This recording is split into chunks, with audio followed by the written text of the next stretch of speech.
It's just like an odd thing when there's Virginia, why wouldn't you have it? Why would you have it outsourced, first of all, but then outsourced to Virginia? They're an excellent agency that's doing really good work. And they bid on the project. That's what you do in marketing. If something comes up, it's a request for proposals. You put together a proposal. And they did, and they got it. This was well before my time. I don't really know any of the backstory about that. That was about 5 years ago. So they've been doing it for a while. This is not a new thing. So, I just joined the team like 2 months ago. Yeah. How do you like it? It's great. I'm learning a ton about Eureka because I live in Arcata. I'm new to the country and to the area. Everything feels very new. And so I've been kind of like dancing around being here, I feel like. Like I ran a production company in Canada for 5 years and was still doing that when I moved out here. And so I was kind of just like sitting in my office working. Like I wasn't really here. And just in the last 6 months, I've been like, okay, like I live here now. And then getting this job and being in the community a little bit more and just even like commuting to Eureka to work and stuff. Like I'm like, okay, now I live here and now I'm able to actually like really meet people, you know, and teaching at the university and stuff. So it's like, it's been a really slow burn, I feel like. I don't know how other newcomers feel about this place, but it's like, I have had to spend a really long time kind of just like slowly figuring it out. Do you think that's the adjustment to the States or the adjustment to the area specifically? I think both. I mean, it's a rural place too. Like the city I'm from is like 1.5 million people. Yeah, so slight difference in population size. Yeah. But this is like totally what I want. Like I want to be here. It's gorgeous. It's beautiful. But there's like, when I tell my friends in Canada about this place, I'm like, so I live right beside the forest too in Arcata, and I'll often think that there are forces at play in the woods. We kind of all know this, but these are not benevolent forces. Like there's a darkness to this place in a way that I don't think is like, you know, something to be that scared of, but is something to really like listen to. Like I feel kind of halted being here in a way by the natural world. In a dark sense. In a dark sense, but not like an evil sense. And I think that's just like life in general. Like there's darkness to it that we need to like embrace and not be afraid of. And I think that here that gets boiled to the surface a little bit because the natural world is just like there in your face. I don't know. Do you feel like that living here? I mean, certain times, if you go downtown at 11 o'clock, you could say, yeah, okay, it feels like there's some dark energy, but I don't know about as a whole. But I was born and raised here, so I might just be too I'm not talking about the people. I mean, I think the people are affected by it, but I'm talking about like walking into the forest for like several hours and just like being with it and realizing that the natural world is not this like sweet kind thing. Oh, and you're talking about the dichotomy between the forest and like the city here? Just no, like as a human being like affected by the natural world, like the forest here, I think is really profound. And I think it's really easy to be like, oh, wow, it's so beautiful. Like, let me just like Instagram some fog. Like, that's great. But Which then a lot of people do. Yeah. And I think that, yes. And there is a darkness that must be heard here, I think. I don't know. Huh. I wouldn't describe it as dark, but I've spent just a lot of time in the woods. Yeah, I don't know. That's an interesting perspective. I think that Do you feel like you're tapped into kind of that more so than other people? No, I don't. And I think that that's why I like being here, because I'm sort of forced to sit with it a little bit more, which is funny because I came in here being like, oh my God, I'm so busy. Like everything is crazy. I have this new job. So it's almost like if you're in a city, you're not contending with the outside world as much. You're in a city, you do your job, you go home, whatever. And here you're expected, at least like the lifestyle I am living, I am now expecting myself to live that way, but then also be constantly faced with this like insane beauty speaking to me and being like, we're just right here. Like, it's sort of, it makes you feel kind of like paled in comparison to it. And that all of this is just kind of a joke. And like the trees are the thing that matters. I don't know. That I do get. That idea of when you're in nature, it kind of gives you this healthy perspective of, okay, everything else doesn't really matter. Mhm. Like your job, the stress of, I've got all these big projects piling up. I've got all this work to do. It kind of fades away, especially when you're, at least for me, if you're out in the forest at night or like sunrise, I think that really hits home. And you can sit there and say, okay, you get a little perspective. It's like taking a breath. Mhm. Okay, there are things that matter more than what I'm worrying about right now. Yeah. Yeah. So it's, I think, being here and trying to be like a working professional. It's like this tension that I'm constantly dealing with of like, no, run away, go into the forest, never come back. And then be like, no, like have a career and like, survive financially. So was it easier to just keep your head down and kind of focus on the career in the city? Yes. Because you're surrounded by people That's who are exactly, just working. Yeah, that's exactly what I'm saying. So that's a big adjustment being out here. A big adjustment in a good way for you? Is that kind of what you wanted? Was that? Yeah, I think that ideally, like, I think that wage labor is kind of ridiculous and I would love to just fade into the forest at some point, but that's not happening right now. So yeah. I think everyone's just doing a dance, to try to figure it out. We need to get by, but we also need to just be human beings. So that's the struggle, is how much can I do to get by versus what do you actually want to do? Do you want to work this job that you're working? Do you want to be this stressed out? But the flip side of that is you don't want to be homeless. It's like, okay, let me just keep working. And in this economy? Right now specifically? It's hard.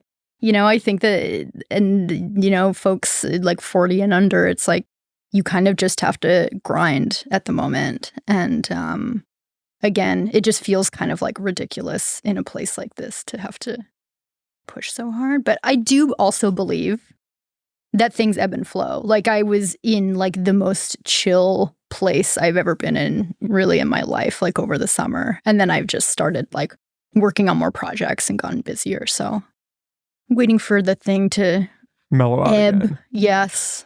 It's interesting hearing you say that because I would assume film production would just be go, go, go all the time.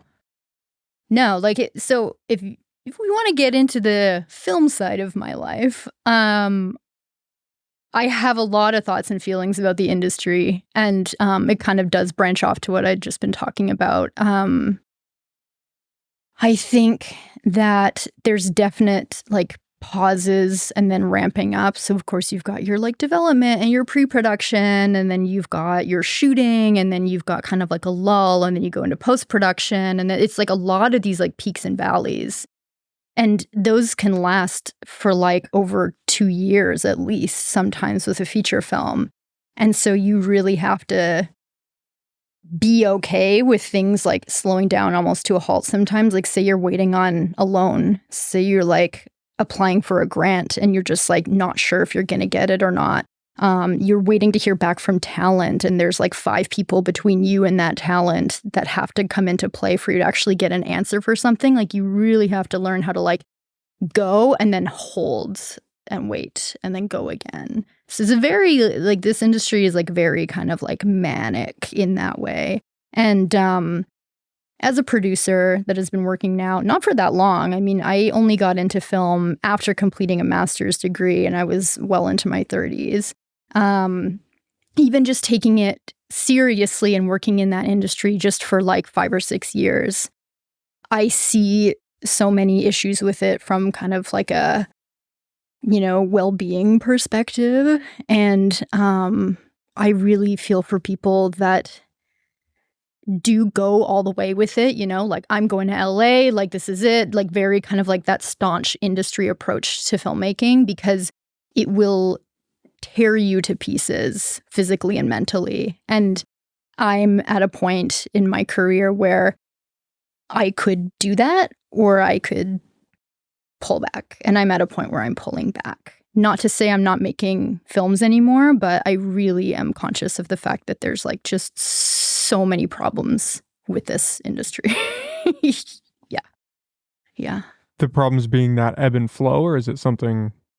Well, What is it for you? I think for me, it stems from a lack of oversight for producers mostly. I think that, as we know, actors are quite protected with the unions, and it depends on like where you're working. There's a lot of different factors at play for this. I don't want to be too generalist about it, but like I do think there's just like treatment of crew and treatment of other producers, directors. Like there's just like very bad like behavior in the industry, and you really, really, really have to be a good person despite all of that. You know, like I think that, again, I don't want to generalize everybody in the industry, but you can get away with a whole lot of big asshole stuff. And some people buy into it and think that the only way that they're going to succeed is to just be a huge asshole. And then some people go another route. And I'm just trying to figure out where I want to be in that world, and if I want to be in that world. And at the moment, the direction that I'm going as a filmmaker is more into small scale documentaries and more like community led projects.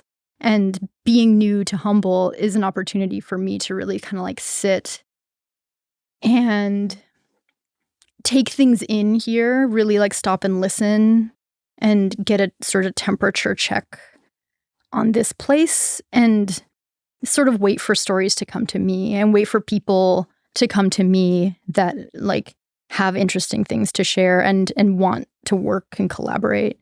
I think going into the documentary space for me is really an exercise in knowing where your place is and knowing when you can step in to support, and identifying like who has the right and the agency to tell certain stories.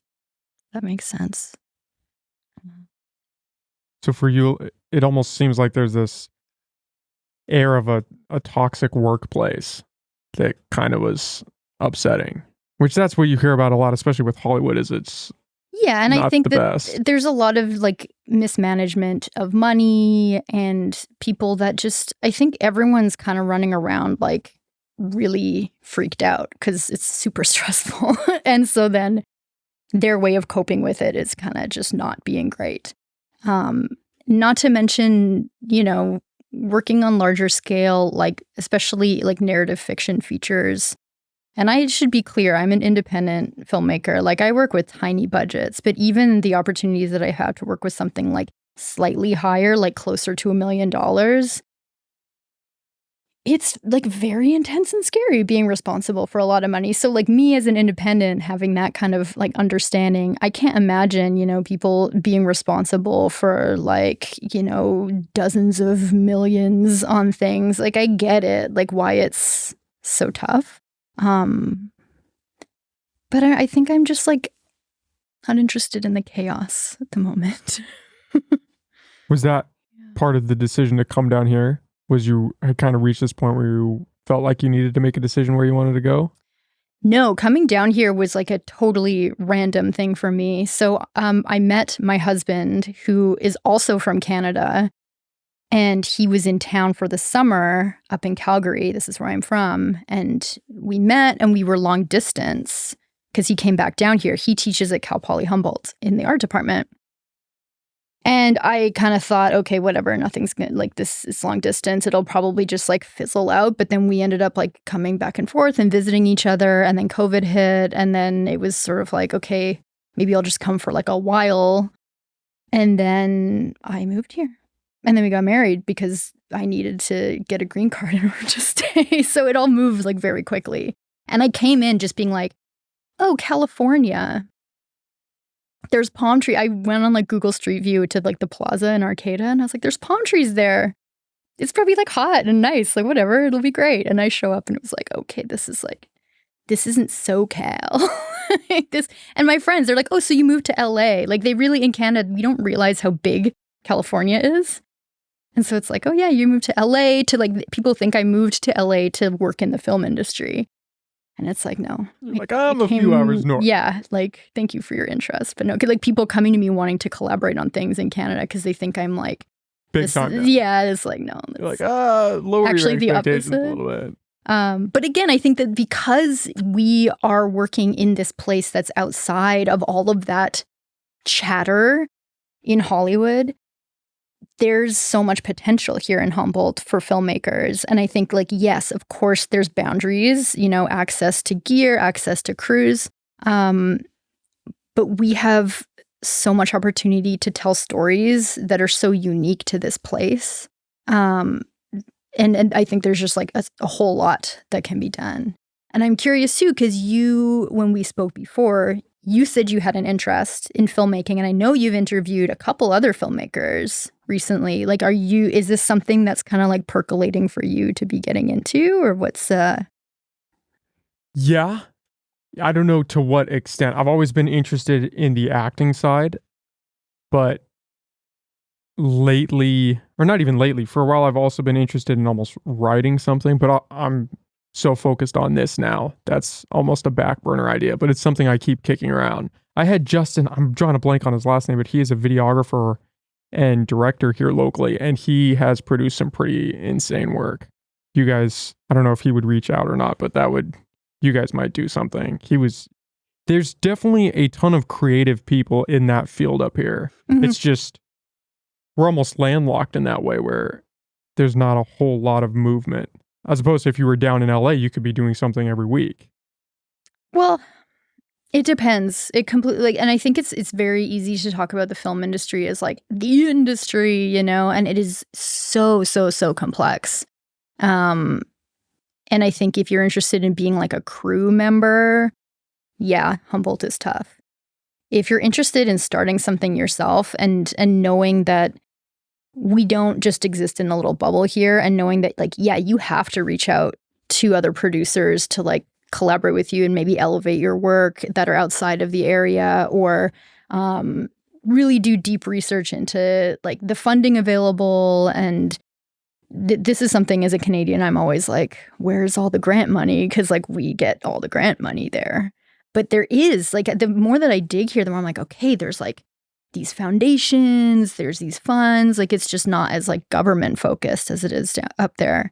But I do think, yeah, I think you can really do something incredible here for sure. And you think of people like, oh my gosh, I was just talking about her yesterday. There's a female filmmaker, Southern Oregon. First Cow and Old Joy, she directed. And it is like so deeply Pacific Northwest. Like it is just like, you really feel it watching her films. And I think that Humboldt has such a potential there too, as like a location, you know?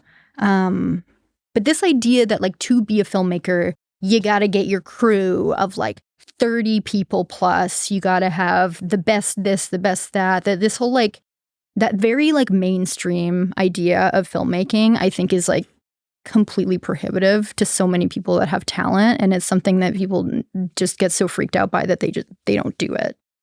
I mean, like Tangerine was filmed just on like a cellular telephone, and it was one of the most phenomenal movies I've seen in like a decade. So you gotta just do it. I think that's the moral of the story for life. Whatever you're trying to pursue, you have to just start doing it and then let the pieces fall into place as you go, instead of trying to get everything lined up to be perfect when you start. And following through, like, you know, you can sit down and paint a painting in like a couple hours, and it's like you have this tangible thing and be like, great, I did that, done. Like making a film is so arduous in terms of time. Like you come up with an idea, this like spark of an idea, it could take you like 8 years to finish that. And that will mean that you probably hate your idea after a certain point. You realize how much money it takes to make this happen. You have to work with people that you might not click with. there's just so many things that are going to get into your way. So you hear a lot of stories. People will be like, oh yeah, like you're saying, I'm going to write something. It's like, great, you're going to write something. And then that's 20 years go by. 20 years go by and like, you don't know what to do with it. Like it's so many little pieces coming together. And I think that emerging filmmakers really need to have mentors. And I think that having mentors is extremely hard because the people that actually do like make it in whatever sense you think of it are pretty hard to reach. But that there's such a disconnect between being like, I'm going to write a script and like having a vision of it coming to life. And they do. Like it happens a lot. It's just extremely complicated and you need to know the right people in order to move it along. And it doesn't happen overnight. And I think like it's just so easy to be like, I'm not going to do this anymore. I need to put it on the back burner or something because it's totally overwhelming. But just the people that rise to the top are just super, super stubborn is what I think. Well, and they're the ones that actually take the step, right? Instead of just saying, oh yeah, I'm going to do this, or I'm thinking about how to do this. And then you check back in a little while later and they're still thinking about how to do it. Yeah, I'm still working through the process. Yeah, and it feels, there is actually like scientific evidence about this where you get a dopamine hit when you talk about a thing that you want to do. You get the same kind of dopamine hit that you get when you're like, you have actually done it. So I think in the film industry, especially and in the creative world in general, it's really like satisfying and fun to be like, yeah, I'm like writing a script right now, or I'm, talking with this other producer or something like that. Or yeah, like I met this actor and they're interested in maybe, and it's like, you get so high off of those kind of like silly little ego focused conversations that you get satisfied from them to the point where this end goal that's 8 years down the road is no longer the thing that's driving you. And I don't know, like this is just film industry aside, like this is just a thing in life that is like fascinating. Like it's almost like you can't verbalize your goals because then it loses the sheen or something. It's like you have to keep it secret until you've done it or something, or else you're gonna like psychologically it'll kind of like dissolve. I don't know. Have you had that experience? Oh yeah, I buy into that all the time. I don't talk about anything that I'm doing usually. You were actually the first person I actually talked about doing something like that with. I think Justin and I might have talked about it. I don't know if it was on air though, but normally I don't even tell people I do a podcast. I think you have to just keep everything locked and then let the results speak for themselves when and if you get there. But talking about it or saying, oh yeah, this is my plan and laying it out there, that doesn't do anything. It's so odd. Yeah, it's true. And I'm definitely a victim of that for sure. And I think in the creative industries especially, and because filmmaking is so hard to do, that it's like easier to just maybe like talk about doing it rather than doing it. So I don't know the answer. It's very complicated. It's a trap that you can slip into. Yeah. Instead of doing the actual thing, you just talk about doing the thing. And then you get the little ego boost from people saying, oh, wow, you're doing that. And you're like, oh, okay, I guess I don't have to do it. And that made me feel good enough. It's like an addiction. Just talk about it. Yeah. Weird.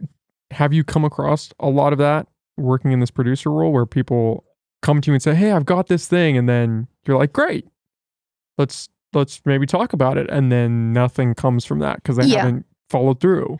It happens a lot, I think more so because it's emerging filmmakers that don't realize how much the work is. And a lot of the bad work is in the hands of a producer.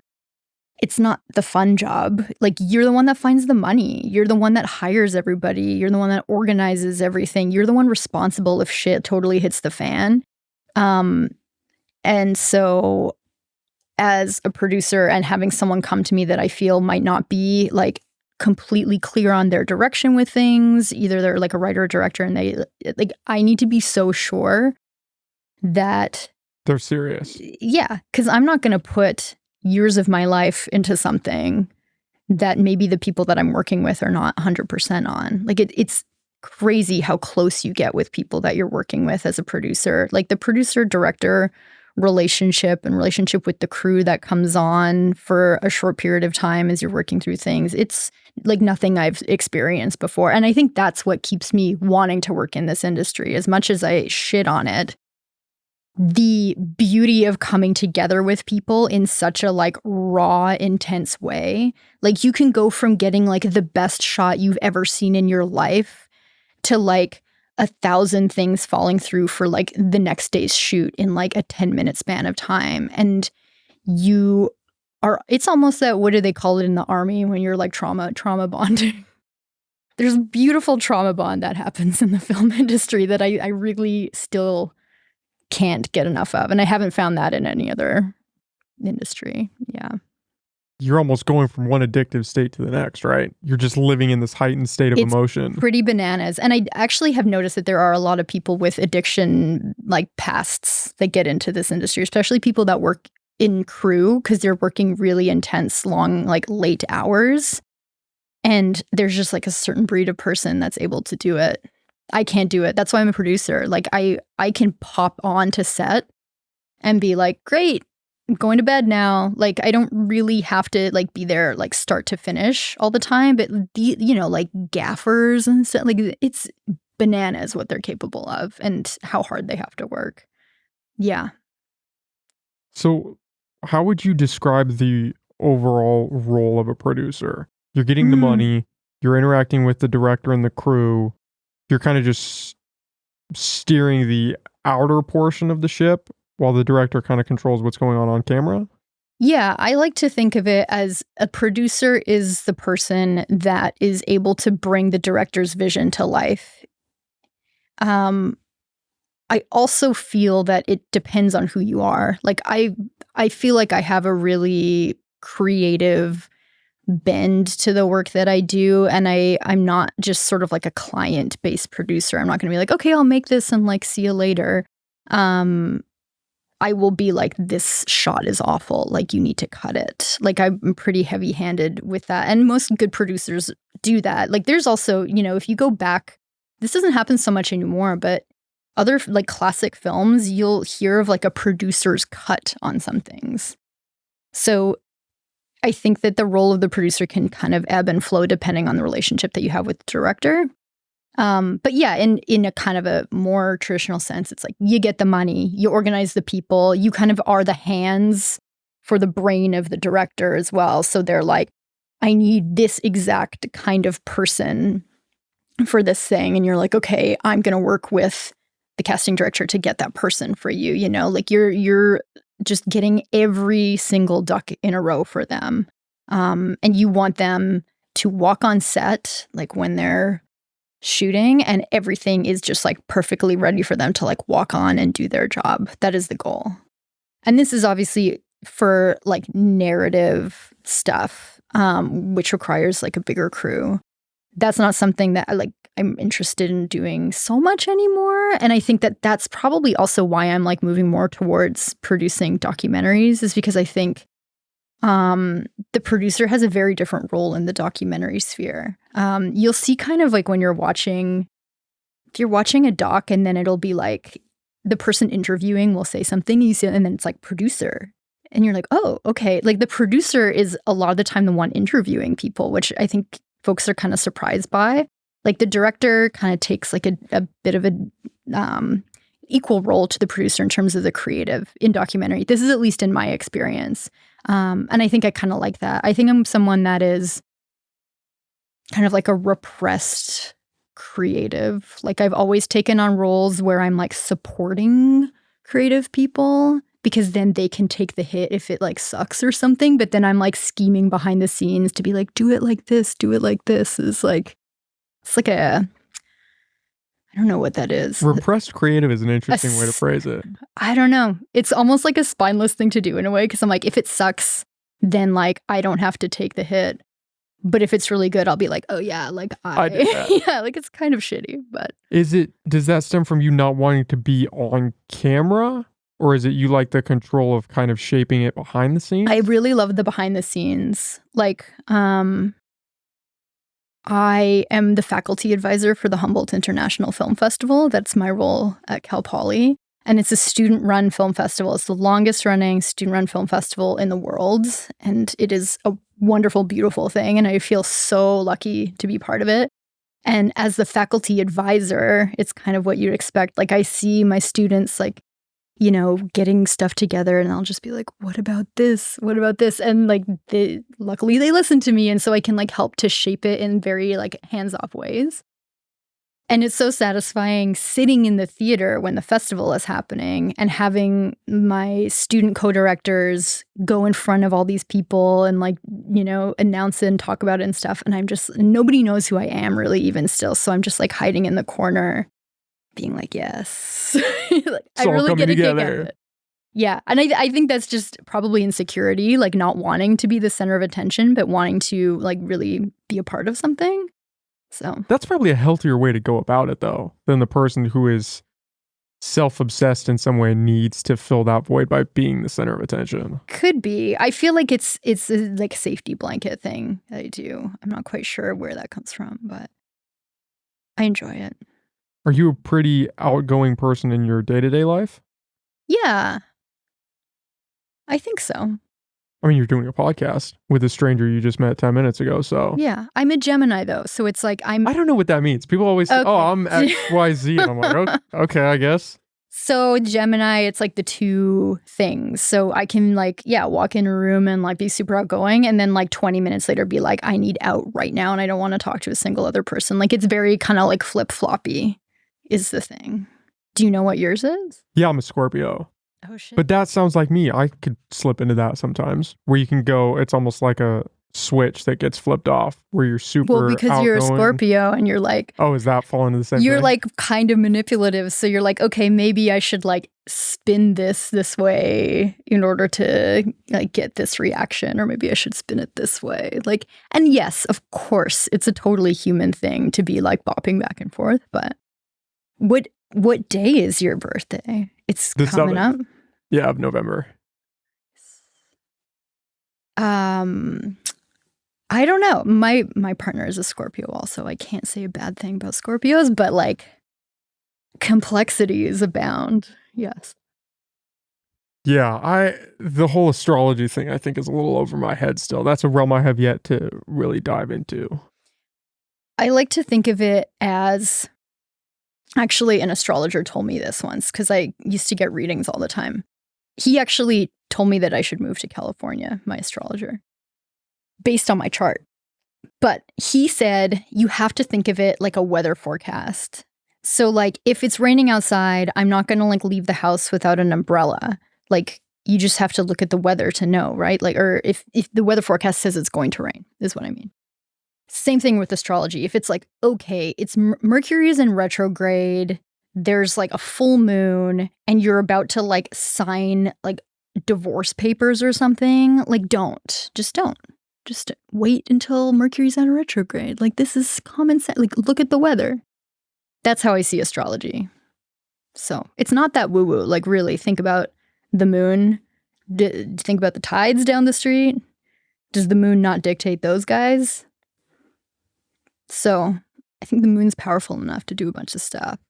Yeah, for I the don't rest know of the how planet. woo-woo or not it is. I think the problem is you have woo-woo people in everything that almost ruin the group. Because you have some people that are super far into it, like, oh, you can't, it's a full moon tonight, so you shouldn't leave your house or something. And it's like, oh, okay, well, you're probably okay leaving your house. It's just the fringe people that take it to the extreme. Yeah. I don't want to get into that. I don't get into identity politics or anything. Do you like to say pretty agnostic? Yeah, on a podcast, I would Probably say yes, call. I would. I do not buy into that. I pretty much dive into everything. And then if you put your foot in your mouth, well, yeah, I don't it's want always to do another that. podcast. I want to do that with you today. So this idea that you're kind of redirecting more towards documentary style. Yeah. I mean, there are a ton of stories you could tell in this area. That is almost like a pretty solid fit for you then. Mm-hmm. Do you have any ideas? You want to pitch me something? To pitch you, no. Where I'm at is more, I like the idea of short films right now. Mhm. But documentaries, I love a good documentary. I think everybody Yeah. does. You could do a short documentary. I don't know what I would do a documentary about. What do you have any ideas that you're kind of sitting on, or? I'm not developing anything right now. I'm finishing. So at the moment, I'm in post-production on a documentary about language revitalization on the Tolowa-Dine Nation, which is near Crescent City, is Smith River area. And that has been it's not that long actually. We started it in like the summer and now we're finishing it. So that's been taking up a lot of my time. And then I also have a short film that was just doing its festival run. It just screened at Fantastic Fest in Austin. And that is hopefully going to be at a few more festivals. So I've been kind of focusing on that one too. So it's nice because I'm at the point where I'm like, okay, like. You're ready for something. Ready for something, but in a way where I'm like, I want to like think about thinking about something. Like it's very slow. And that's okay because I've got other stuff going on. But it's nice to just like play with ideas. My partner and I also got a grant from the Canada Council for the Arts. Bless Canada for having grants.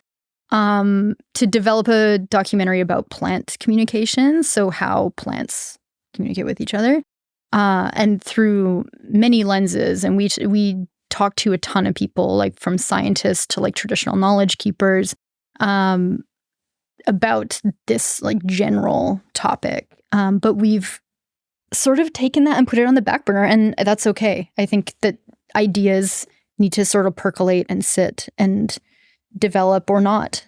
And I think that's the other great thing about a documentary. You can think about something and sort of like do the research, but it's different from writing, like 100-page script and being like, oh, that's actually not a great idea. Like, and then you've invested X amount of hours into it. Yeah. So I think I just need to be open to the area and like listen to people. I think there's a ton of people that I haven't met yet and stories I haven't heard yet. So I'm just like waiting.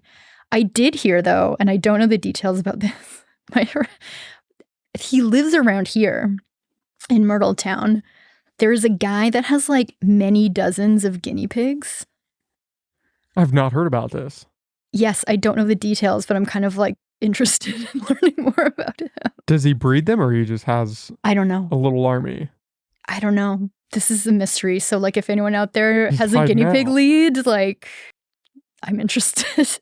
How do you pick a project when it comes to you? Well, up until recently, I was running my company, Kino Sum Productions, with two others, and the three of us would kind of like vet things to get, like it'd be kind of like okay, like here's some ideas. And a lot of the time as a producer, it would be like one of my other two collaborators being like, I want to direct this, like, let's do it. And me being just like, I'm here to support you. And so it was more just like them as people of just being like, yeah, like I just want to support what you're doing, like rather than being like, oh, I don't like that idea, or like I just kind of had faith that they would make it great. So I've made very random things. Like I made a documentary for broadcast about the orphan oil well crisis in the Canadian prairies. And then I've also made a documentary also for broadcast about the effects of World War II on Japanese gardens in Western Canada. So I'm kind of all over the place. And now that I've left this company, I feel more sort of like, okay, no, like now you can like fully come up with your ideas. It's sort of what I was saying before about like hiding in the shadows. People would come, like my collaborators would be like, let's do this. And I'd be like, sure, okay. But now as like a solo person, I'm like, okay, like I guess if I want to do something, I can do it. And I just finished the short documentary that screened at Fantastic Fest recently is called The 200 Phenomena of Calgary, Alberta, Canada. And it is like a super weird experimental documentary about a collection of short stories that was found in a notebook on a university campus in Calgary, where I'm from. And it ended up getting posted to 4chan. And this was in like 2009, before 4chan was like a bad place. And it kind of proliferated online from there. And it developed this like kind of like mystical folklore thing online in sort of like a creepypasta way. And I found out about these and we like went on this whole journey, and because they were such like weird things that existed only in the online space, we took like a very unconventional approach to the documentary. And that to me was sort of my first, that was, I directed this. So this was not as a producer. And this is now the bug that I've caught is like, okay, now I have full creative control. Like now I know what it's like to be in the director's seat as well as the producer's seat. And now I'm like, okay, I just want to keep doing like wacky, weird things. Because I think that there's such a gap in the documentary sphere for experimental stuff. Like it's very easy to just watch a documentary, you're interviewing someone, whatever, talking heads, cut to B-roll, no problem. What about like these more abstract approaches to things that are, yes, it's like true documentary, but it's like super surrealist and like out there. And I think the world needs more of that. And that's what I want to be doing.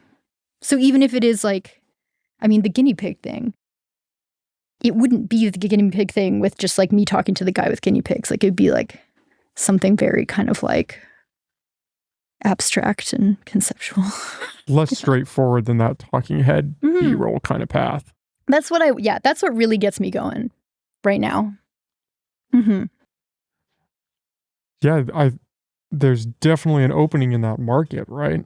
Because the talking head B-roll is just, it's everywhere. Everybody does that.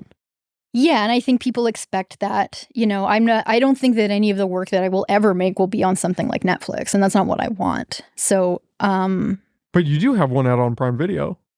Oh yeah, I do. Thanks for the plug. Subtle little plug for that. That is a narrative film. Events transpiring before, during, and after a high school basketball game. And that's like a lovely little like dark comedy that we did with Andrew Fung from Kim's Convenience. And I think having that name, especially because he's becoming more popular in the US, we were able to get some really great attention.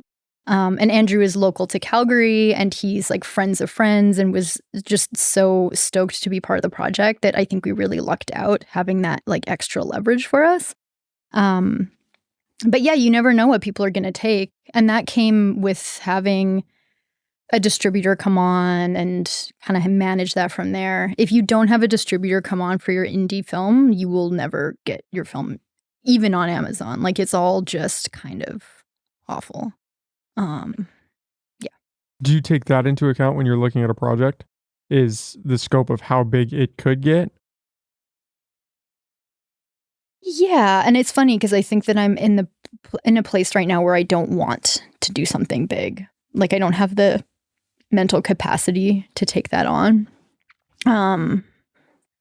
But I think it's like anything, you, again, also talking about the industry as this big thing and how it's not that. It's like every individual film is so different. Like you have to really recognize your audience and like the scope and what it is in order to know where it's going to land. And I think having a background, I have a background in marketing, and that is really, really helpful for that kind of like distribution phase of films and being realistic about where it's going to go. And even if you screen at like really good festivals, it's just so hard these days to get anywhere that has like commercial success with your film unless it's like actually commissioned by a streaming service. Netflix doesn't just like take finished films anymore. They commission the work. Of course they do, because they've got the analytics to show this exact thing is going to perform well. So I'm going to make this exact thing. Like we need a romantic comedy with like this. We need like all that stuff. And so they just like plug it in. They're not going to go get it from somewhere else. And yeah, it sucks. And I think that again, to be especially an independent filmmaker at this point in time, you are kind of insane and kind of like kidding yourself if you think that you're going to make it. But then people do. And it's this, like, it's like, yeah, but like, there's always this like, but maybe. But yeah, it's a tough. I think that I'm making peace with knowing that I want to make things in my community for my community at the moment, at least, and that's okay. And that I do have the potential to like really like shoot for the stars if I wanted to, but you have to be like so dedicated to the work that you're doing. Like, so when that comes across my desk, then I will maybe do it. I don't know. It's almost sad that we're in that state of movie production where you're just doing this plug and play format. Okay, this is going to work. We don't want to take any risks. Yep. And see and create something that's maybe hasn't been done or is a little more out there because we don't know if we're going to flop. So we invest all this money into it and then it doesn't pan out. Whereas if we do this rom-com that we know if we can get 2 A-list celebrities, it's going to do this amount and we'll be okay. Yeah. Let's just do that. It's really, truly, like that is something that I'm like, makes me not want to be in the industry. It's just like seeing kind of that big high level stuff and being like, you're fucked. Like, and even if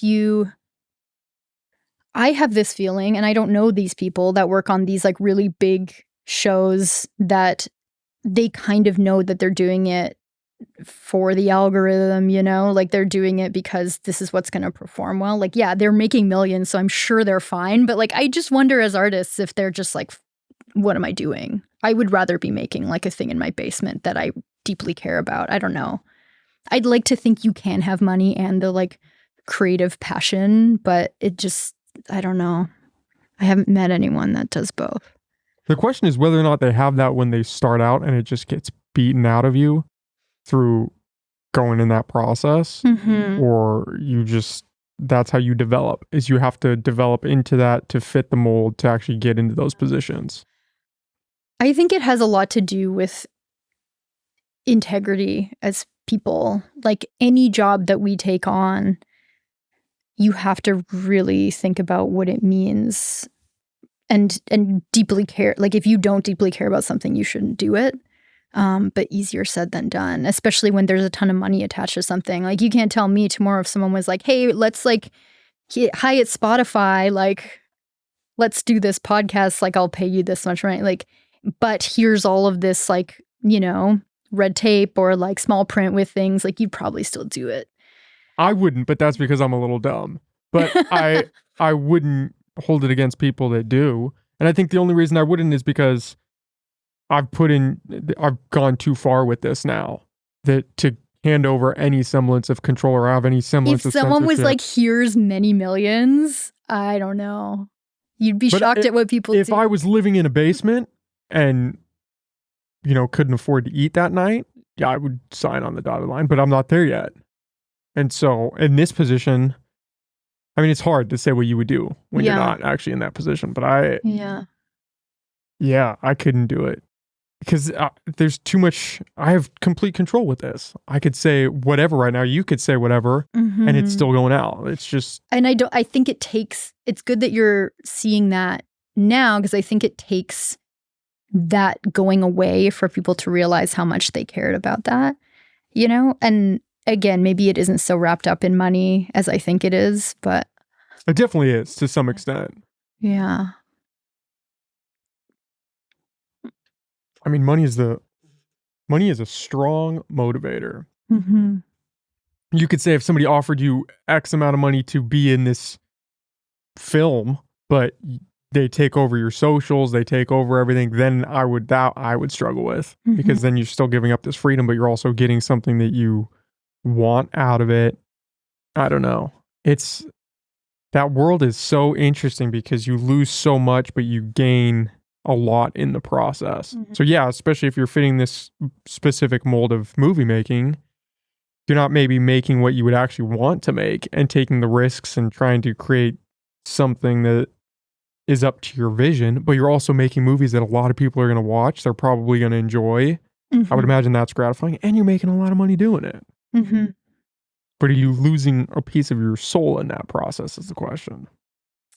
Yeah, I mean, I think that we exist in a environment where we're all kind of oppressed in some ways, just living in such a, you know, capitalist money focused sort of environment where we kind of have to participate whether we like it or not. And whether that's like, oh yeah, I'll just like work a couple days a week and just get by. It's like no big deal. Or I'll like hustle super hard and make a ton or whatever. We're all kind of like complicit in this structure that we have built for ourselves. And it's flawed, but it is also sometimes good. Like, I don't really know. Yeah. I kind of believe you have to participate until you don't. And the goal is getting to the point where you don't. And so maybe that translates to you working, 80 hours a week to try to get to the spot where you can say, no, I don't want to do this. And you have the fuck you money to kind of back that up.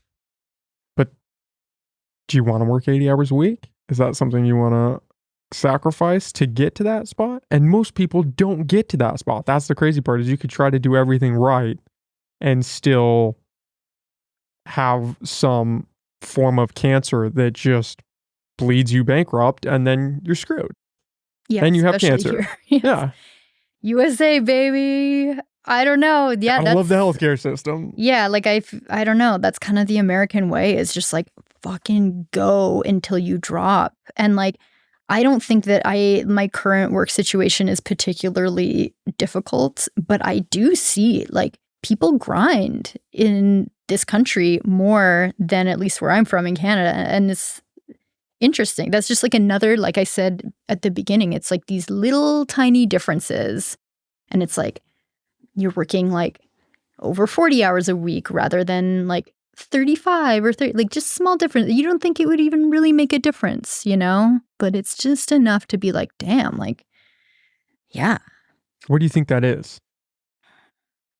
The difference between... Yeah, the difference in mindsets between the two countries.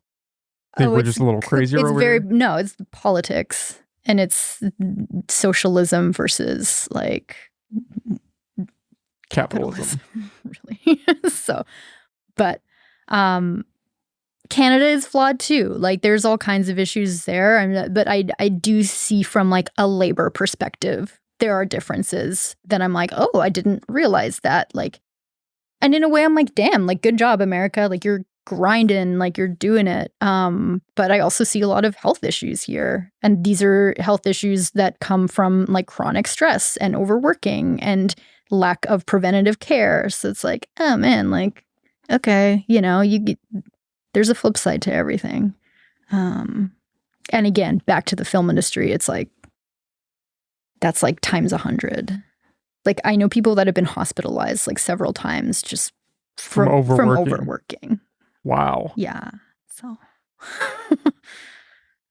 Yeah. Yeah, I don't know. Part of me, I'll be honest, absolutely fetishizes this idea of just working and putting your nose to the grindstone, keeping your head down, and just doing the work. That's as hard as you can for as long as you can. Because you've been told that that's like that's the American dream. That's what it takes. Yeah, and you put your head and you just go, and then what? There's like a pot of gold at the end of the like rainbow, and you're gonna get it eventually. But what if you don't? Yeah. That's the thing. Yeah. I mean, I can say that and embody that now, but if you ask me in 30 years and I was still in a position where I'm struggling, I might be a little more remorseful about those missed moments, those opportunities that I didn't take because I was working. Yeah. I don't know, this stuff probably is like on Instagram or something. I don't know where I've heard this, but like interviews with seniors and across the board, the big piece of advice that they have at the end of their lives is, I wish I had worked less. Like, pretty consistently. I wish I'd worked less and spent more time with my friends and family. So, like, I mean, these people have been through it. They know, like, we should be listening to them. Like, I think that's like, it makes sense, But on a day-to-day, it's like, no, but I have to. Like, today, I only work half days on Friday, but I worked more than that. And then I worked immediately on the documentary I'm trying to finish. And then I came directly here. And like, Fridays are supposed to be my chill day. But then there is like, I get what you're saying with like, I want to just put my head down and work, because there is this like I think it is just like it's feeding that like anxiety, and it's feeding that like ego or something, because I'm noticing this with myself. You start doing it, and then you do it even more, and you do it even more. And I'm noticing it because I spent the whole summer like not really doing anything and then just launching in to heavy work. And instead of it just being like, okay, I'm working now, it's like, no, like line go up. Like line is Ramped always up. going up. And I do not want that. Like that is like against like my value system. And I think that it's something that's very like chemical in the human body that's like must Do more. Must do more. It's like we're running away from something. I don't know. It's very weird. I'm really trying to keep that in check. Do you think that you can almost use that as a source of inspiration depending on the type of work that you're doing? Do you think these people that they talk to and they said, yeah, you should spend more time with your family, do you think they were spending their working years doing something that they were really passionate about, or just working some job that maybe they didn't really like, but it paid well, and so they got that trade-off? I'm going to put in a lot of work so I can make money, but I'm sacrificing my time. As opposed to if you were in that position and I said, here's $10 million, spend the next 5 years creating the project you really want to create, and you're working 100 hours a week, but it's towards something that you're incredibly passionate about. This is a complicated question. There's many layers to this. One, these seniors that we're talking about, yes, they worked in a generation that like they did not have like fun, passionate jobs. However, I want to understand what you think passion is, and say, okay, is this podcast a passion for you? Like this is it. This is like your passion project. Yeah, I don't think it would be sustainable if it wasn't. The amount of work that goes into it, I don't think I could do if there wasn't something there that I felt I had to do. Okay, but this is not your day job. So if it was, like if you're doing what you said as like, okay, you're going to do this for like many, many hours, how do you think you're going to feel about your podcast? Like if this was my day job, if I was like making a sustainable living for like doing this years, like this is like it that you do. This was the only thing I could do. Or what do you think? Like it's like, okay, this is your passion, go do it. But like this is it, like do it every day. Do you think that, I guess what I'm saying is like, would that like shine wear off pretty quick?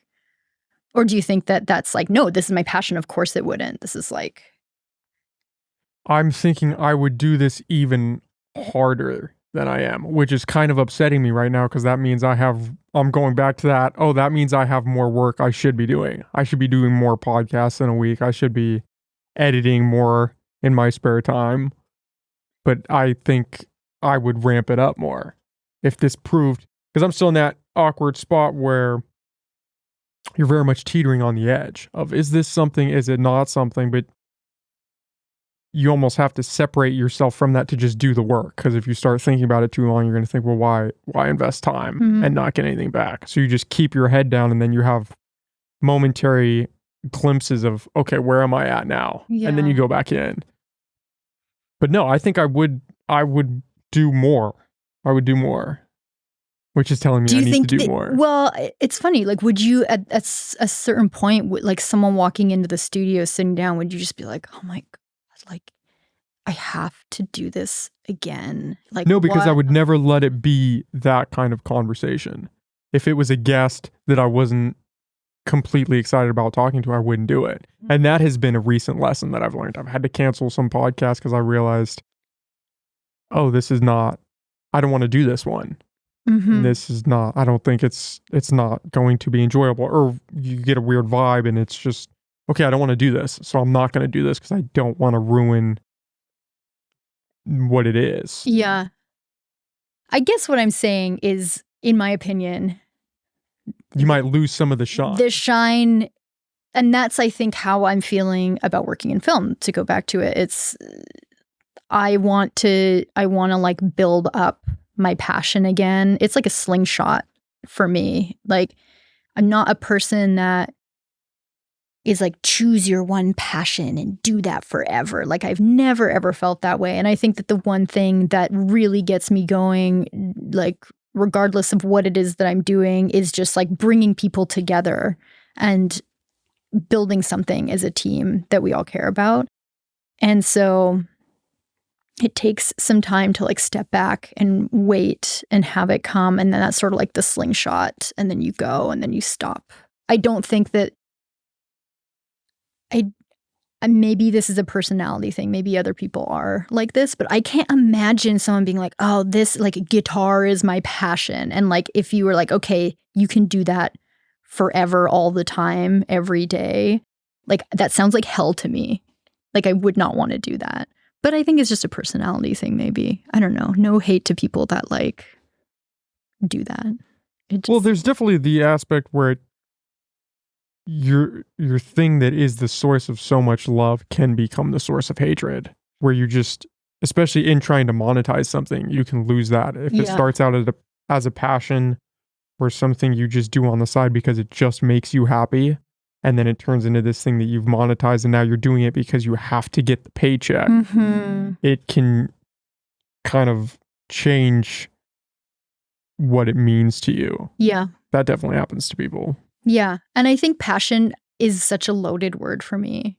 As someone that's like been kind of a generalist always and been like a dabbler always, and being asked so much of like, well, what's your passion? Like, as though like there's a problem in your life and it's like, if you just like identify this one thing and like go for this like one granular thing, then you're gonna be like feel better. Like I've always felt kind of, it's the same thing, like this is controversial, but it's the same thing as people being like, but are you happy? As long as you're happy. And to me, those words are just so like one-dimensional. And I guess it also comes back to what we were talking about with the forest, you know? There's always bad, like there's always darkness, and that's okay. Like I think this is a very Western approach to just living and working in general of like, well, as long as you're happy, it's gonna be okay. It's never gonna be like that. And if that's the carrot that you're chasing, you're gonna be miserable forever. And so I'm really like a fan of seeing the nuance to things, and seeing kind of like the darkness to things, but in like a good way. Like that is like a nice, like the darkness is there to sort of like bounce the good off of it, you know? So. Yeah, I think people have definitely been lied to in this idea that you should be happy all the time. And that if you're not happy 24/7, something is really wrong and you need to change what you're doing. You're gonna have your ups and downs. Yeah. I think the question is, maybe are you happy enough? Are you happy enough with what you're doing? Because if you're more miserable for a longer period of time than you are happy, then maybe something's wrong. If you're spending 90% of your time just hating life, that might be pause for concern. And it usually has nothing to do with the work that you do. A lot of the times it's just your internal state. Yes. Yeah. So. Do you think about that a lot as you're kind of shifting into this new place in life, I guess you would say, of trying to figure out the balance that you want to kind of carve out for yourself? For sure. I think that it's funny because I keep being like, I'm new here. I've been here for 2 years. I'm not new here, but I think that, like I said, it's been such a slow burn for me, and it's an opportunity for me to really step back and be intentional about like how I am in the world. Like when you move to somewhere new, it's kind of like a blank slate and you can start fresh. So yeah, I think that the moves that I make, it's like, okay, well, this is in front of me and I'm making this move, but like, how am I going to do it in a mindful way and with integrity, even if it's not something that I'm like super into? Yeah, I think that we always have to just like reassess as we go. And it's a favor that you're doing not just to yourself, but to the people around you. Like, it's not about being happy. It's about being, I guess, satisfied Or would another word be? I hate the word happy, and I feel bad saying that because I feel like an asshole, but content feels a lot more grounded and natural to me. And you can find that and that is so much grounded in the moment. And you could be in any kind of situation and you just have to sort of like check back in with yourself and visit what it is that you need to just feel like you're there. And to your point about like putting your head down and working,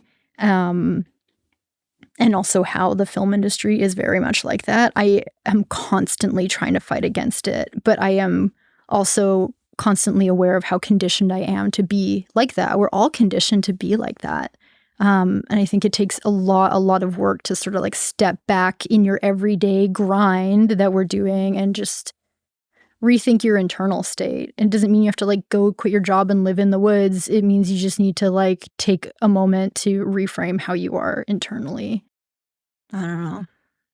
Yeah, that idea of happiness, it's kind of like a double-edged sword. I don't think people should chase happiness. I think, or at least for speaking for me, I think if an idea that I've been working with a lot lately is chasing a state of peace and just trying to be at peace in every situation that you find yourself in, rather than trying to be happy all the times. Because being happy, you're in a stimulated state, and that is taxing to you. You just want to be at peace. You want to be able to sit with yourself alone in a room and not spiral out of control. And I think a lot of people, myself included, you sit in that room and you start spiraling. And then it almost maliciously feeds back into the sense that I have to go back to work because I can't sit still. Yes. So I'm going to work more. I'm very in that state usually, and I'm trying so hard to step out of it. And it's funny too. So my partner is on sabbatical at the moment. And he's also like a very steady person, like extremely calm.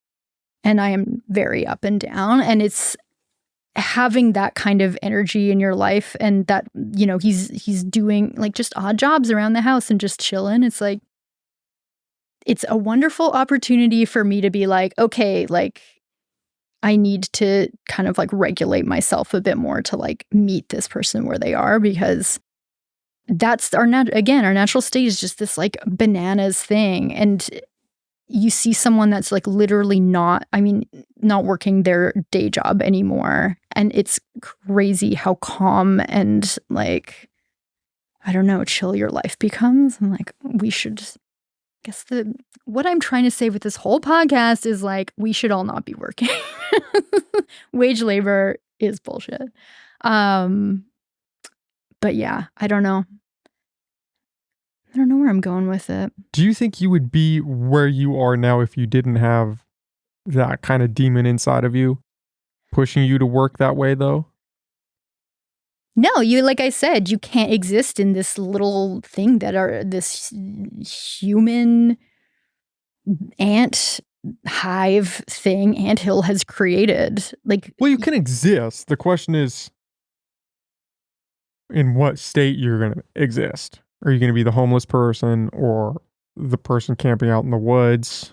Or are you going to be the person in the $500 million penthouse overlooking Central Park? Yeah, I don't know. I don't really know how to respond to it.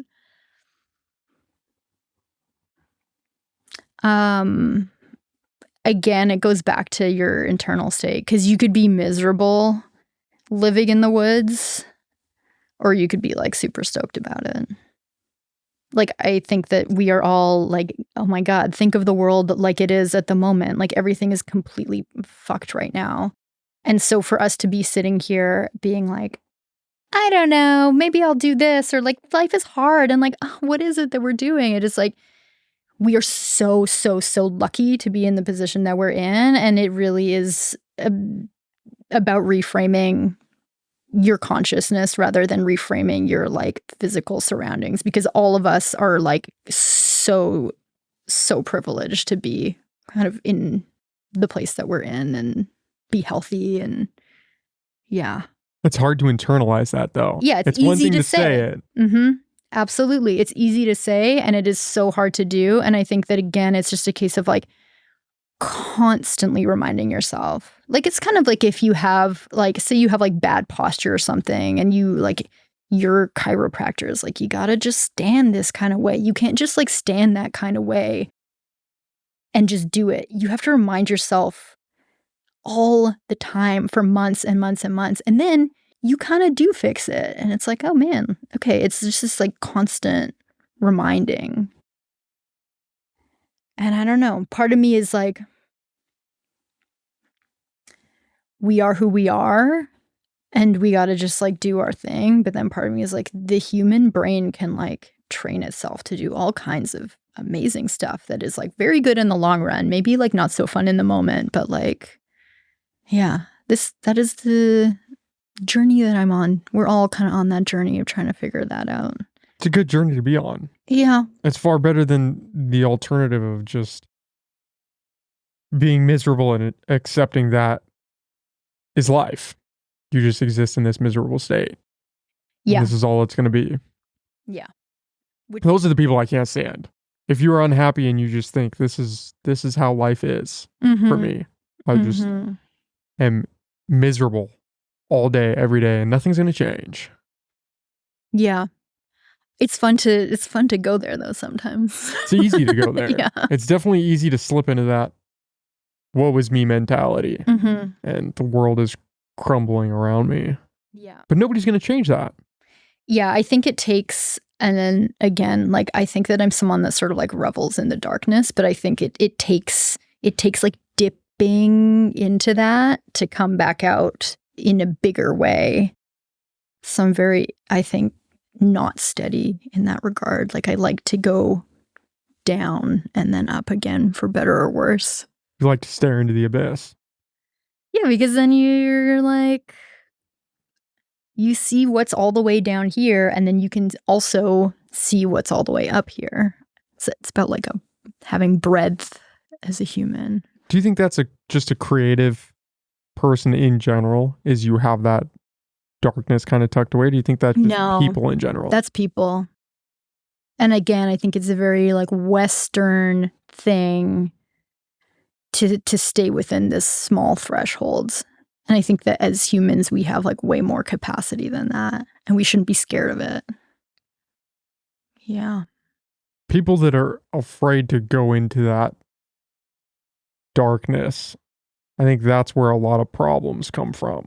Because the only way to confront that side of you is to take a trip down there. The problem is not everybody comes back from that trip. Some people get It's lost. a hole. Yeah, I've definitely been there where you're just like, oh, I've dug myself into this hole and now the hole is like way, like, how? How do I get out? Yeah. It's interesting hearing that you are taking this kind of pivot towards documentaries, because hearing you talk about this, you sound like someone who would be down the rabbit hole of kind of dark and brooding narrative short films of I want something that's a hard hitter that just is incredibly dramatic and just leaves you sitting in your seat when the screen flickers off. And now humanity is dark enough as it is. That's a good point. That is a good point. We got plenty of stories that exist. I don't know, for me, like nothing against narratives. I just think that as we are, like I just want to see and hear stories like as they are. Yeah. Well, you're right in that you could definitely have after saying that, you could definitely achieve some dark realities that don't have to be fabricated. Just look at the past. You've got a ton. Yeah. I want to know about the script you're writing. I can tell you off air. I can tell you. I don't want to put it out on the podcast just yet. But if I tell you, is it a short or a feature? It would be a short film. Yeah, I've got the idea. I have the opening scene that I've been sitting on. I just haven't quite figured out how to tie it all up yet. But I can tell you off air. Yeah, you're gonna think, oh, this is dog shit. I'm glad you didn't say this on the podcast. Can I ask, like, what inspired you to start writing something? I wanted to act in something, but I wanted to act in something that I like dark shit. And so I wanted something that was powerful and kind of dark. And obviously being up here, it's not like we're down in LA where you could just go try a bunch of different things. So I thought I would write something, and talking to all of these other people, especially Justin and, a couple photographers, it makes you want to create something, something that you can kind of put out into the world and just say, this is almost like a labor of love. You just put out there and let it exist. Mm-hmm. That's awesome. I feel like a really good thing for folks that are writing is to workshop it with people. Like, I don't know what goes on in Humboldt in terms of like film groups. I know that there's the film commission, but that's like very industry focused. It would be so, and again, this might exist already, but like, wouldn't it be so nice to have like a round table writers group that, you're reading your scripts together and you're going through things? I think that that's when you get some really incredible progress in work, is when you're able to objectively, like, to put your ego aside and get real feedback from people that you respect. So many times I've seen filmmakers, because it's like your magnum opus. It's like, yeah, it's perfect. And it's not. It's good. There's going to be things totally wrong with it. And many directors that I've worked with, it's shocking how many blind spots they can have because they're just so dead set on their vision. And it's all stuff that, like, at the end of the day, when the film comes out, they're like, oh, I wish I had done this, this, and this. And it's like, what? Like, so many people told you this throughout the process and you wouldn't listen to them. Like, it takes a lot for people to, like, be open to changing their vision because they're really afraid of compromising. And you gotta let people in to the process. This whole idea of this, like, like writer in the, back of the dark room working by themselves and then releasing it into the world and it's perfect. Like, that's insane. Like, you have to be collaborative with your approach with it or it's going to suck. So happy to read your script. Yeah. Yeah. Yeah. I definitely wouldn't think that it would be anywhere near perfect, whatever I produced. I would not have that problem. What is it? Can I ask, like, the genre that it's in? It would be a drama. Mm-hmm. I think now we're getting like way, way past the level of intensity that I am currently in with it, work-wise. But yeah. Mm-hmm. Yeah. Cool. Working on some ideas. Yeah. And well, I'm going to have to now that we've been talking about it. Now I gotta do something. Yeah. And I think just, like, enjoy the process. Like, the journey is the destination. There's definitely a thing that happens when you finish a project. Like, if you see it all the way through, there's like a mourning period. Like, and I've shared this with a lot of other people that work in film, and they're like, oh yeah, it's totally, like, especially when you're shooting for like weeks and weeks with the same group of people, and then you finally wrap everything up, and it's like, what happened? Like, where's my family? And like, is this really done? And I don't know. Again, it's this like trauma bond thing where, and it's like, okay, you gotta just like enjoy the process because it's over and it's just like, that's it. I don't know. Yeah, it's almost like moving, right? You build this community, you get pretty close with everyone, and then everybody goes your separate ways. Yeah. Do you find it, like, as someone that's from here, what is your vibe on like the film community in Humboldt? Like, do you, like, I know you've interviewed a few people, but I'm curious if you have kind of like if you know a group of people that work on things, like if there is a community here for that.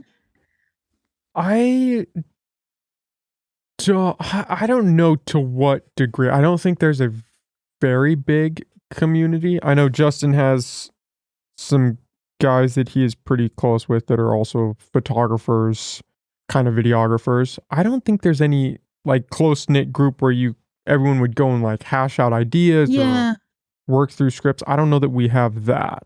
It's too bad. So in Canada, I hate being like, well, in Canada, but like there is this beautiful thing where there's nonprofit like artist-run centers all across the country. And this was something that was put in place in like the 70s, I think.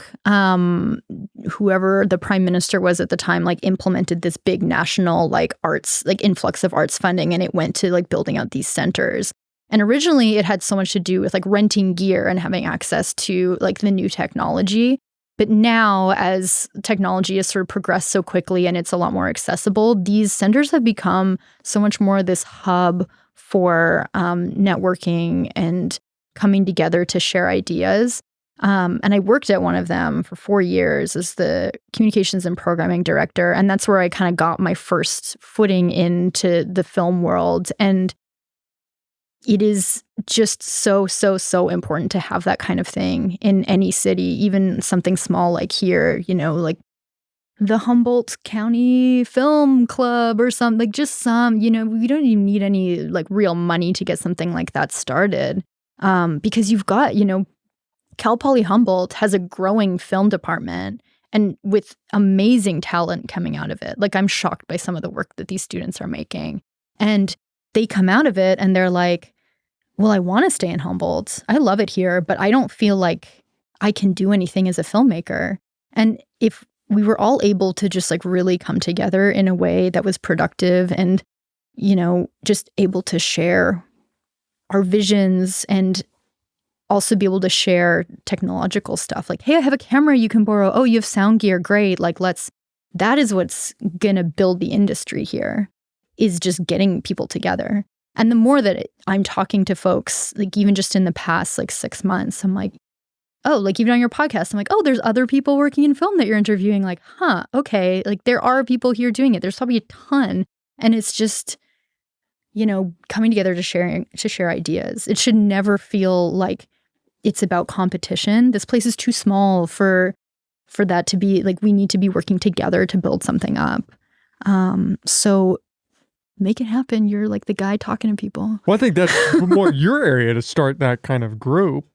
I know Access Humboldt, they provide gear that you can rent, but I don't know if it's how much of that is videography gear. I know they do some lighting. I think they have some Access Humboldt. Yeah, it's a community resource. I think their rental fees are pretty cheap. Again, I don't know if it's videography stuff though. I'm not quite sure. I know they have some podcasting stuff and microphones and lights, but I don't know what past that. But I think a lot of it is kind of that mentality of the walled off garden, especially with things like film where you just create in this box. You don't want to let people in or collaborate because what if somebody steals your idea or runs off and copies it, and then you're screwed. And now you've got nothing. Yeah, you can't exist in a box in this industry. Like it takes a village. Yeah. We could use that village up here. I think that's why a lot of people leave, especially for film, is there's nothing up here. Yeah. So we're going to LA. Have you spent much time in LA? I have not. I have not. I've gone, you know, trips, a weekend here, a weekend there, but not anything extensive. I don't think I could hack it. I've been there a few times, not for work. Hack it lifestyle-wise or professionally? Yeah, lifestyle-wise. Like, I just think it's like the grind, and the grind is like on crack. Like, it's just a lot. It's literally on crack down there. I mean, it's not really literally, but to each their own. I think that, like I keep saying this, but you can't talk about the industry as one thing. And I just want to fit into like a tiny little branch of it that's kind of vague over on the side at the moment, and that might change. Yeah. Well, I think that's how bigger parts get built out, right? Is somebody has to say, I'm going to carve out this spot. You're almost planting a tree, and then the tree's going to grow, and it's going to get bigger. Yeah. Yeah, maybe we'll start a film co-op here. I think that's what we've decided on this podcast. It's funny because I hadn't even remotely thought about that until we were talking, and I'm like, that's not a bad idea. That is a beautiful thing about being in this place, is that there are enough people to really build something. You know, it's not like we live in Oric, bless Oric, but like but there's not enough people for it to be like, oh no, there's another one of these over here. Like that's already been done. It's kind of like the perfect environment to start stuff, actually, because you can bet in the next like 10, 20 years, that's not going to be the case. This is sort of like the moment. Like you've got the people, you've got the energy, but you don't have necessarily like all of that like built up infrastructure. And we have the opportunity to be part of building that. It's really cool. I don't know. I think that's a great idea. Great. Let's do it. We're solving all the world's problems on this podcast now. Okay, well, we can wrap this. We've done an hour and a half. I have not talked this much in like years, so I hope that was passable for No, this was great. I'm really appreciative of you coming on. I had a great time talking with you. Yeah, me too. Do you want to plug all of your stuff where people can find Kino Sum, your past work? Yeah, so kinosum.com. I don't run Kino Sum anymore, but they're wonderful and amazing, and they're based out of Calgary. And the short that's in festivals right now, The 200 Phenomena of Calgary, Alberta, Canada, will be, I don't know, when I'm done my festival run, I'll just probably put it on Vimeo at some point. But the feature documentary that I'm just finishing is actually premiering at Cal Poly Humboldt on November 11th at the Native American Forum. And that is called Still We Live On. And it was made with and for the Tolowa-Dine Nation. And it's about language revitalization in the community and the work that they're doing to build up their language. And it is an incredible, inspiring documentary, in my opinion. Just the work that they're doing for a community that is so small. It's pretty impressive. So I'm really grateful to be part of that project. Yeah. And be on the lookout for a project coming out on guinea pigs. Most likely. Okay. Yeah. Yes. I did want to ask, just because it popped into my head, this idea of kind of touring the film circuit and these film festivals. Is that, I know you said it's challenging to get a lot of traction with that, but is that still a viable option for people? If you shoot, say you're in a small community and you shoot something and you get it on the circuit? 100%. 100%. That is, like, if you're talking career-wise, in order to like build up your resume and your reputation as a filmmaker, yeah, that is it. Like, that's your first stop. If you're talking monetarily, even if your film screens at Sundance, like, you still have to get into the right hands for it to actually make a buck. So I think people convolute those two a little bit much. Of like, oh, if it screens at festivals, it's successful. I've made it. I'm done. Yeah. But like, hey, I mean, when I get a notification that I got into a festival, like, I'm happy, it's a great feeling. And it's just a great feeling to know that eyes are seeing your film. So if that's the goal, is just to get eyes on it, like, yeah, amazing. Get it into festivals. Just apply for festivals that you have researched and are reputable, because there's like thousands and thousands of them out there that are kind of just a total joke and a racket. So they'll just take your money. So just have a festival strategy. Are a lot of indie filmmakers going the YouTube route? Is that an avenue they're taking, or it's still predominantly festivals? Well, again, it depends on what your goal is. If your goal is like, I'm going to be a YouTube influencer and I'm going to make, because you can make a lot of money if you get a lot of eyes on YouTube. Like, and there's no shame in that whatsoever. There's some amazing work coming out on YouTube, but you're not going to have the video that you made for YouTube play in a festival. There's just completely different audiences. Sorry, my phone's going off. No, that's perfect. That's our sign to wrap here. But yeah, different audiences, definitely you'll get eyes on YouTube too, so. Okay, well, thank you. We'll wrap this here. Thanks for doing this. Really, I had a lot of fun talking with you. Me too. Thank you.